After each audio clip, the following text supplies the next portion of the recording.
पहली बार ऐसी सरकार बनी है जो घोषणा पत्र पे पूरी तरीके से अमल कर रही है। इस सरकार को ये सरकार 0 नंबर भी देने लायक नहीं है। 5वां महीना अखिलेश सरकार के लिए खासा दिक्कतों भरा रहा। ग्रिड फेल हुई, यूपी अंधेरे में डूबा, केंद्र से इस पर रार भी हुई। उपद्रवियों ने मायावती की मूर्ति तोड़कर कानून व्यवस्था पर सवालिया निशान खड़े कर दिए। सरकार ने 8 जिलों के नाम बदले तो मामला कोर्ट तक जा पहुंचा।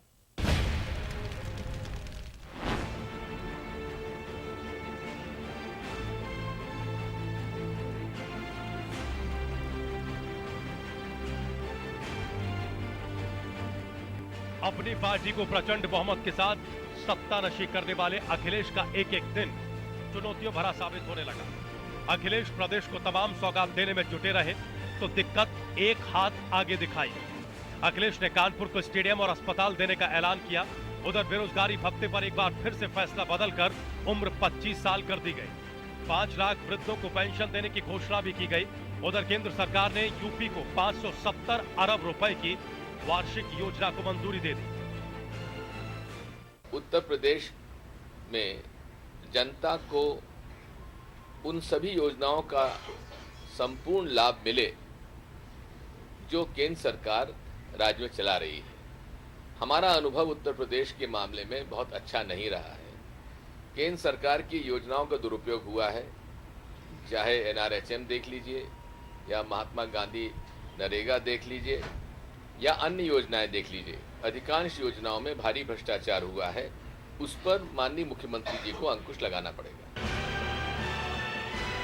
विकास के साथ कानून व्यवस्था की मुसीबत अखिलेश के साथ साथ चल रही थी। 21 जुलाई को गाजियाबाद में वुडलैंड के DGM की हत्या और अगले ही दिन बरेली में बवाल के बाद कर्फ्यू ने पूरे शहर को जकड़ लिया। बड़े अधिकारियों को हटाया गया, लेकिन सरकार पर सवाल खड़े हुए। इसी बीच सरकार ने 8 जिलों के नाम बदल डाले। नाम बदलने को लेकर सियासत थमी भी नहीं थी कि 26 जुलाई को अखिलेश की सरकार को एक घटना ने हिलाकर रख दिया। कुछ उपद्रवियों ने लखनऊ में मायावती की मूर्ति को तोड़ दिया। बसपाई सड़कों पर उतर आए, पूरे प्रदेश में प्रदर्शन होने लगे। अखिलेश की सरकार ने मौके की नजाकत को समझा और रातों रात नई मूर्ति लगाने का फैसला कर डाला। साथ ही बयान जारी किया कि घटना अमन चैन बिगाड़ने की साजिश है।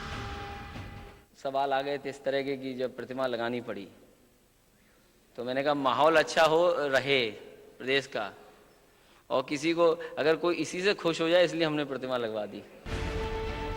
मूर्ति मामले से राहत मिलने पर अखिलेश की सरकार ने चैन की सांस ली, लेकिन चैन कुछ वक्त का ही था, क्योंकि जल्दी जल्दी रूठने वाले आजम ने मेरठ का चार्ज लिए जाने पर इस्तीफा तक देने की बात कह दी। हमेशा की तरह पार्टी ने आजम को मनाया और चार्ज भी वापस दिया। एक बार फिर अखिलेश ने चैन की सांस ली, लेकिन फिर बिजली ने सरकार को झटका दे डाला। उत्तरी ग्रिड फेल हुए। उत्तर प्रदेश समेत 8 राज्य अंधेरे में डूब गए। केंद्र ने सूबे पर ओवरलोड का आरोप मढ़ा तो सरकार ने इसे खारिज कर दिया। बाद में पावर कॉर्पोरेशन के MD अवनीश अवस्थी को हटाया गया। ये समय है कि जब हम काम कर सकते हैं, क्योंकि हर सब स्टेशन पर लोड बढ़ गया है। मेरा अपने अधिकारियों से यही मैंने उनको निर्देश दिए हैं कि तुरंत एक प्लान ऑफ एक्शन बना लें जो अगली गर्मी से पहले हम लखनऊ के जो सब स्टेशन जो ओवरलोडेड हो गए हैं उनको कैसे ऑप्टिमम लोड पर ला सकें। उसके लिए हमें व्यवस्था सामान की करनी पड़ेगी। हो सकता है नया हमें कोई सब स्टेशन बना के लोड कम करना हो। नाम बदलने का दौर जारी रहा। काशीराम उर्दू अरबी फारसी विश्वविद्यालय ख्वाजा मोइनुद्दीन चिश्ती के नाम पर कर दिया गया। काशीराम ग्रीन गार्डन का नाम भी बदलकर जनेश्वर मिश्रा पार्क कर दिया गया। उधर मुलायम सरकार के तौर तरीकों पर नाराज थे।